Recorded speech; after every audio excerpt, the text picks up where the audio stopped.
Faire de la compétition et devenir professionnel n'a jamais été facile pour personne. Aujourd'hui, je te donne quelques conseils que j'ai appris au fil des années pour t'aider dans ta carrière e-sport. Attention, cette vidéo n'engage que mon avis d'ancien joueur compétitif et peut être contesté, mais il traite de points essentiels quand même. Malheureusement, je ne vais pas pouvoir parler de tous les jeux en profondeur, faute de temps et de connaissances. Mais on va parler des fondamentaux, et j'essaierai d'utiliser des exemples pour illustrer mes propos. Avant de faire quoi que ce soit, tu dois te poser les quelques questions qui vont définir tes objectifs. As-tu du temps libre dans ton emploi du temps? Cela va-t-il changer dans les années à venir? Quel niveau vises-tu? As-tu déjà été lassé par le jeu sur lequel tu veux te lancer? C'est-à-dire, es-tu sûr d'avoir la motivation suffisante? Faire de l'e-sport requiert énormément de temps, d'entraînement et de motivation. C'est donc essentiel d'avoir des réponses à ces questions. Et enfin, est-ce que tu joues en équipe? As-tu une équipe? Et si oui, pose les questions précédentes à tes coéquipiers et ajoute celle-ci. Quelle relation as-tu avec tes coéquipiers? La synergie est l'un des points les plus complexes à maîtriser et ce n'est pas pour rien qu'Armada et Android sont à la fois frères et champions du monde en double sur Super Smash Bros Melee. Suivant les réponses à ces questions, à toi de savoir si tu auras la force d'obtenir ce que tu vises. Si tu penses que oui, alors commençons. La première chose à faire est de te renseigner sur la communauté et sur l'histoire de ton jeu, que ça soit mondial, national ou local. Apprends à connaître les grands joueurs, les commentateurs, les analystes et autres personnalités. Il faut les suivre à la trace pour être à la page, c'est essentiel pour la suite. Devenir meilleur est une lutte, contre les autres joueurs bien sûr, mais aussi avec. Tu n'es pas seul à vouloir atteindre un objectif et s'entraider est pour moi le meilleur moyen de progresser. C'est pour ça qu'il va falloir te trouver une équipe, ou des joueurs avec qui t'entraîner, si tu joues seul. La plupart des jeux e-sport possèdent un système de ranking, et il est très pratique, et grâce à lui, tu peux jouer contre des joueurs de ton niveau, parfois plus ou moins forts, et ça entraîne, oui. Mais la probabilité de tomber sur un joueur qui prendra le temps de te donner des conseils, elle est assez faible. Il va donc falloir utiliser le meilleur lieu de rencontre du monde, Internet. Entre les groupes Facebook et les sites comme SeekTeam ou Arena eSport, tu peux rencontrer des joueurs français de ton niveau. Aide-toi de ça pour connaître tes forces et tes faiblesses et pour sympathiser avec des joueurs meilleurs que toi qui pourraient t'apprendre et te faire progresser. L'objectif est de mettre en place un contrat gagnant-gagnant entre toi et lui parce que vous avez le même but, celui de devenir meilleur. Attention quand même, chaque joueur est différent. Chaque joueur a un talent, une capacité d'apprentissage ou une manière de jouer différente. Il faut donc une multitude de personnes avec qui t'entraîner pour garder en tête que chaque joueur possède un style de jeu différent pour optimiser ton apprentissage. Une fois ton équipe ou tes adversaires d'entraînement trouvés, il faut que tu saches une chose très importante.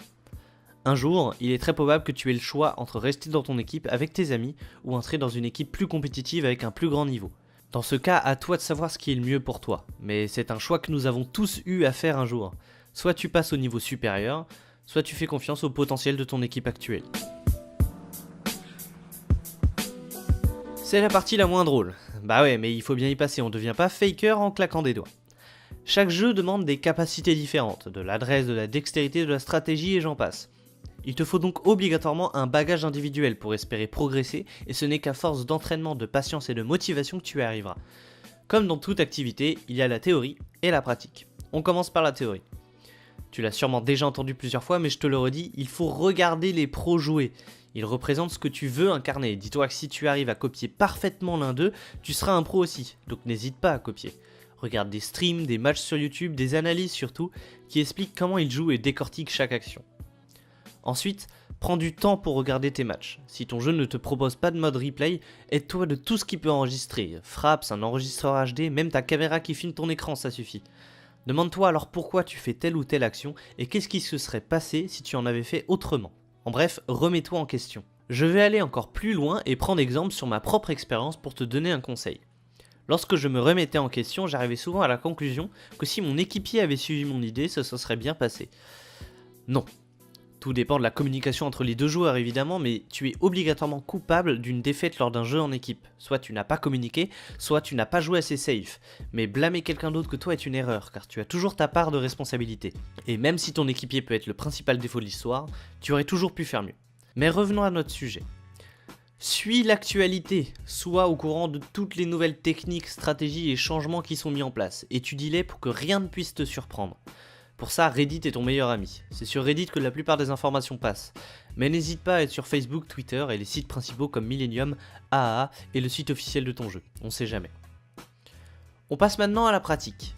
Ne te trompe pas, ça va être la partie la plus longue pour toi et parfois la moins fun. Le seul point facile, c'est que tu peux être sûr d'une chose, il faut répéter, répéter et répéter. Il faut que tu sois au point individuellement. Bien que le collectif soit une chose, et aussi la partie la plus amusante à travailler, la base individuelle que tu ne peux acquérir que seul est essentielle. Pour ça, il y a la meilleure école du monde, Internet. Regarde des tutoriels pour connaître les nombreuses techniques qui peuplent ton jeu et maîtrise-les toutes. Comment ? Eh ben travaille. Des heures et des heures. Écoute de la musique en même temps, parle avec un ami ou autre chose. Le tout, c'est de t'ennuyer le moins possible. Et à partir du moment où tu t'ennuieras, tu vas comprendre pourquoi c'est dur de devenir meilleur. C'est à ce moment-là qu'il faudra te surpasser et continuer à travailler, malgré que ta tête te répète que tu en as marre. Tu peux faire des pauses évidemment, mais ce sentiment reviendra très souvent, et voire tout le temps. C'est un combat psychologique interminable. Pour ce qui est de l'entraînement collectif, ce n'est qu'à force de jouer ensemble, de tenter des actions ensemble, d'établir une communication que vous vous améliorez. Pour terminer, il faut parler de la pression. Tu sais, ce truc qui fait que tu vas soit te transformer en Super Saiyan, soit en débutant. Il faut apprendre à gérer le stress. Pour ça, rien de mieux que de se mettre en situation. Joue contre d'autres dans des conditions de tournoi. Mieux, fais des tournois. Pour t'entraîner, rencontrer d'autres joueurs et gagner en expérience, rien de mieux que les tournois. Justement, on va en parler. Tu n'as pas besoin d'être un pro pour aller à un tournoi, bien au contraire.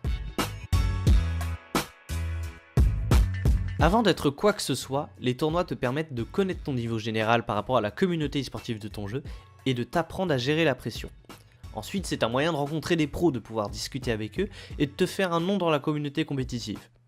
Après, c'est une expérience personnelle et presque toujours de bons souvenirs. Et enfin, c'est là où tu peux gagner de l'argent et devenir connu.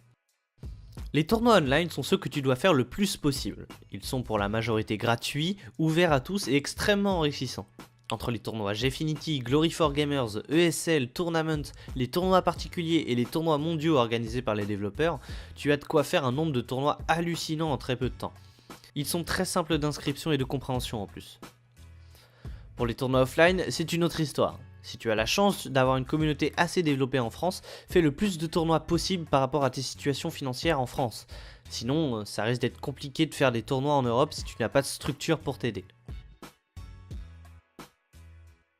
Il existe en France un nombre incroyable de structures, plus ou moins grandes, plus ou moins sérieuses. Ces structures vont t'aider dans ton développement, t'apporter un confort d'entraînement, parfois des coachs, et ce qui peut le plus t'intéresser, bien que peu de structures peuvent le faire, c'est de financer tes déplacements. Tu pourras également rencontrer d'autres joueurs et te familiariser avec la communauté e-sport derrière les joueurs et son fonctionnement.